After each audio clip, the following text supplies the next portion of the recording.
Anthony, ये तू बाहर कब आया? और ये मूछ लगाकर हवलदार कब से बन गए? अरे हवलदार हूँ मैं, मगर ये अंतोनी बोल के मेरा बेइज्जती नहीं करने का। मेरा नाम अमर लोखंडे है, बिगर रिश्वत का। यानी कि ये तेरा मूछ असली बोलेगा तो ये मूछ क्या क्या मालूम है? जब भी मैं आईना देखूं तो मेरे को अंतोनी दिखने नहीं मांगता है, अमर लोखंडे दिखना मांगता है, बिगर रिश्वत का। बात करता है। मगर यार तू तो हूबहू एंथनी लग रहा है।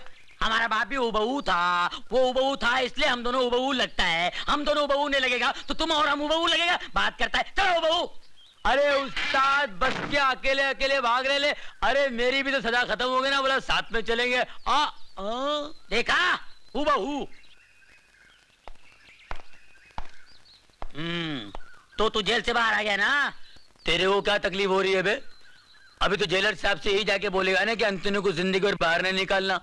हाँ उस्ताद आप चलिए, मैं आपको पुराने अड्डे पे आके मिलता हूँ। पहले इस कानून के डंडे से तो निपट लूं मैं।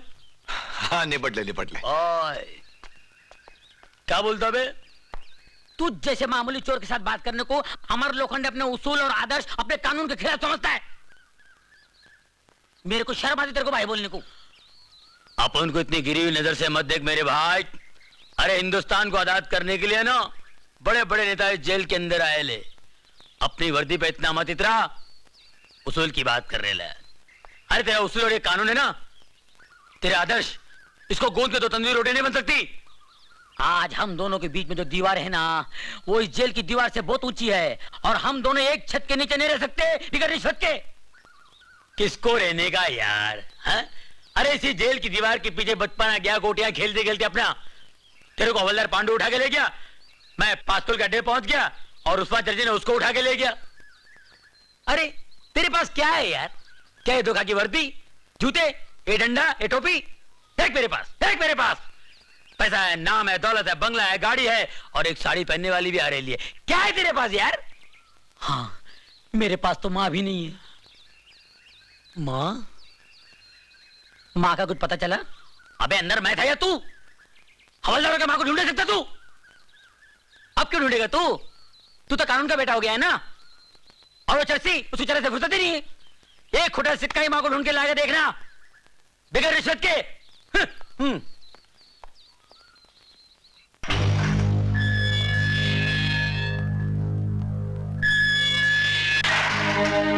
जज साहब, फांसी में तो अभी वक्त है। आखिरी ख्वाहिश पूछने बहुत जल्दी चले आए। मैं तुम्हारी आखिरी ख्वाहिश पूछने नहीं आया हूं, बल्कि तुम्हारे अंदर सोई हुई जीने की ख्वाहिश को जगाने आया हूं। कानून का सिपाही एक कातिल का मसीहा बनकर आया है। जज साहब, मुकद्दर के फैसले स्कूल के बच्चों के स्लेट पे लिखे नहीं जाते, जिसे जब चाहे मिटा दिया। जानबूझकर अपने आप को मौत के मुंह में ढकेल देना मुकद्दर का फैसला नहीं, बेवकूफी का फैसला है। इन कागजात पर साइन करो। क्या लिखा है इन कागजात में? तुम सुप्रीम कोर्ट में अपील कर रहे हो कि तुम निर्दोष हो। दरअसल मैं तुम्हारा केस रीओपन करना चाहता हूं। मैं अपने जुर्म का इकरार कर चुका हूं। कल मुझे फांसी होगी। मुझसे हमदर्दी करके कोई फायदा नहीं जज साहब। सुनील, मैं कहता हूं इन कागजात पर साइन करो। नहीं। तो तुम इन कागजात पर साइन नहीं करोगे? नहीं। जानबूझकर अपने आप को मौत के मुंह में धकेलना चाहते हो? हाँ हाँ हाँ, कितनी बार कहूं मैं आपसे।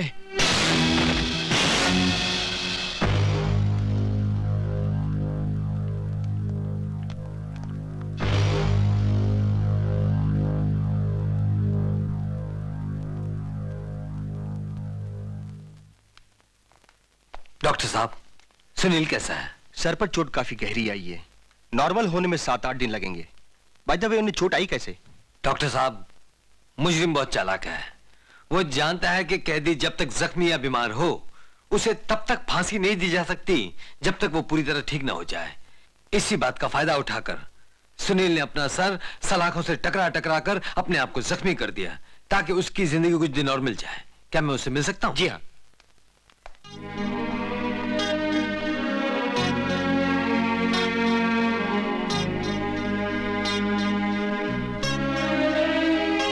अब तुम समझ गए होगे कि तुम्हें जख्मी करके यहां लाने का मेरा मकसद तुम्हारी फांसी को मुलतवी करना था। सुनील, ऐसा कौन सा राज है जो तुम मुझसे छुपा रहे हो। सोचो सुनील, अब तो तुम्हें सोचने का और भी वक्त मिल गया है। सोचो, सोचो कि जिंदगी कितनी हसीन है। मैं तुम्हारा फैसला सुनने फिर आऊंगा।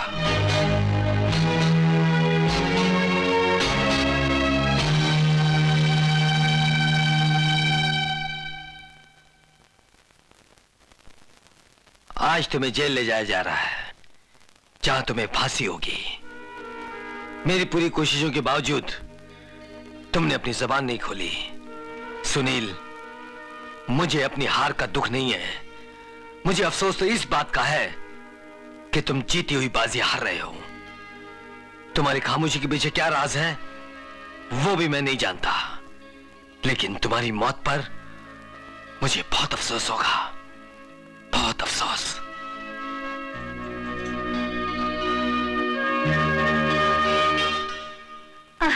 ए रुको, कहां जा रही हो? इंस्पेक्टर साहब, मुझे सुनील से मिलना है, मैं उसकी चाची हूँ।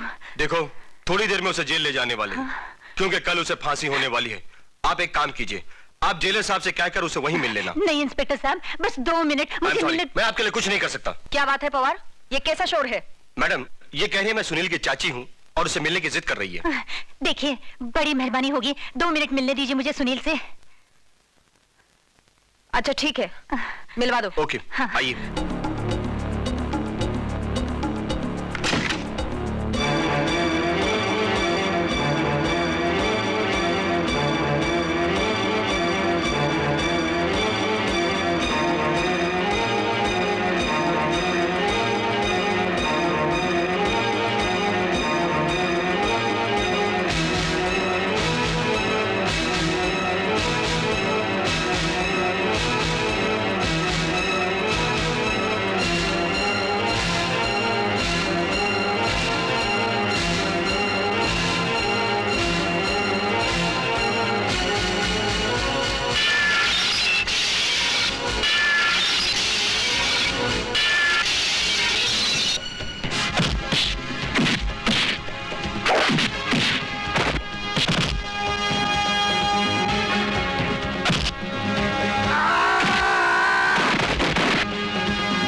Don't move.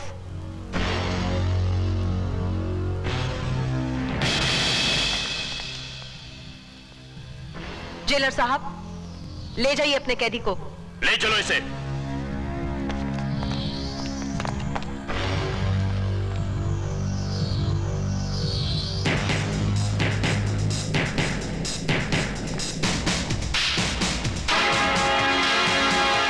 जज साहब, मैं आपसे कुछ बात करना चाहता हूं।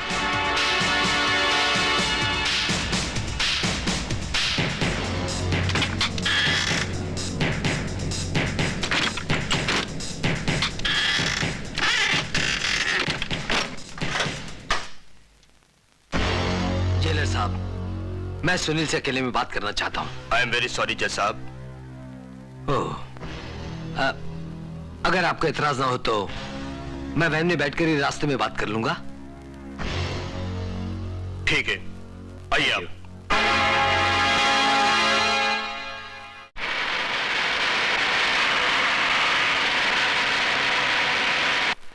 बोलो सुनील, क्या कहना चाहते हो? जज साहब, दुनिया में मेरी छोटी बहन के अलावा कोई नहीं था। वो मेरे चाचा और चाची के घर पर रहती थी। उसी की वजह से मैं शहर आया और स्टार शिपिंग कंपनी में मैंने नौकरी कर ली। एक दिन जब मैं ड्यूटी पर था, कल तक मुझे सिर्फ शक था सुनील, लेकिन आज मुझे पूरा यकीन हो गया है। मैं बोर्ड ऑफ डायरेक्टर की मीटिंग बुलाकर उस आदमी का फैसला कर दूंगा। कौन है वो सर?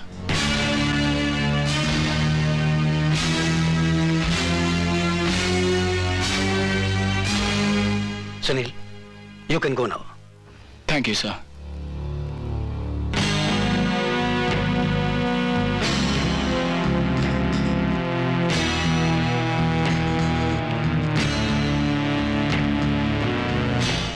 डीवीएम, मुझे तुमसे यह उम्मीद नहीं थी। बिजनेस का सहारा लेकर मेरे साथ इतना बड़ा धोखा किया। ये देखो, ये देखो तुम्हारे काले कारनामों की करतूत। सुनील साहब, चाची आई है। चाची? हाँ, कहाँ है वो? ऑफिस वाला कमरा है ना, उसके पीछे बिठाया हूँ। चाची, सुनील, आप यहाँ? सब ठीक तो है ना? नहीं बेटा, कुछ भी ठीक नहीं है। तुझे तो पता है कि तेरी बहन की शादी को बस कुछ ही दिन बाकी रह गए हैं। उसके ससुराल वाले 2 लाख रुपयों की मांग कर गए हैं और कहने लगे कि बारात आने के बाद अगर 2 लाख रुपए उन्हें नहीं दिए जाएंगे तो बारात वापस लौट जाएगी। नहीं चाची, ऐसा नहीं हो सकता। बेटे, कुछ भी कर, किसी भी तरह से 2 लाख रुपयों का इंतजाम कर दे, वरना अनर्थ हो जाएगा। अगर बारात वापस लौट गई तो हम किसी को मुंह दिखाने के लायक नहीं रहेंगे।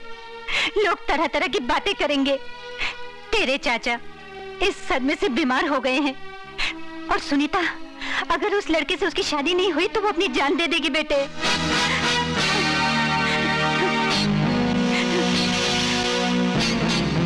सुनील, दिल छोटा करने की जरूरत नहीं है सुनील। ये 2 लाख क्या है? 5 लाख का इंतजाम हो जाएगा। मैं हूं ना तुम्हारे साथ।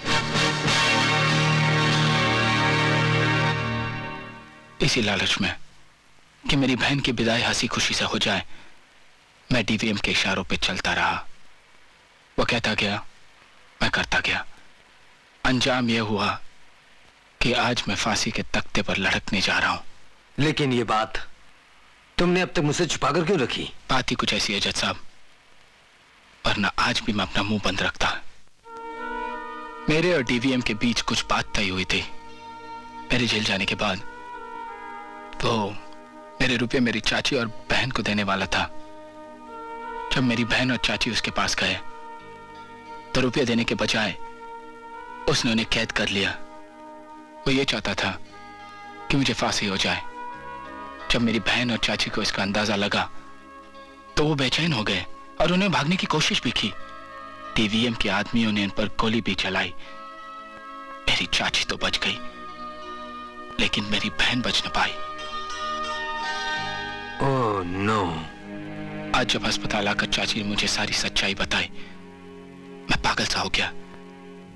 डीवीएम ने मेरी उसी बहन को मार दिया जिस बहन के खातिर मैंने सारे इल्जाम अपने सर पर ले लिए। लेकिन तुम्हें मल्होत्रा का खून करते हुए मैंने अपनी आंखों से देखा है। जज साहब, मल्होत्रा का खून मैंने नहीं, बल्कि मेरे हमशक्ल डागा ने किया। डागा डीवीएम का खास आदमी है जो पैसों के लिए कुछ भी कर सकता है। इस राज को बताने में तुमने बहुत देर कर दी। अब कुछ नहीं हो सकता।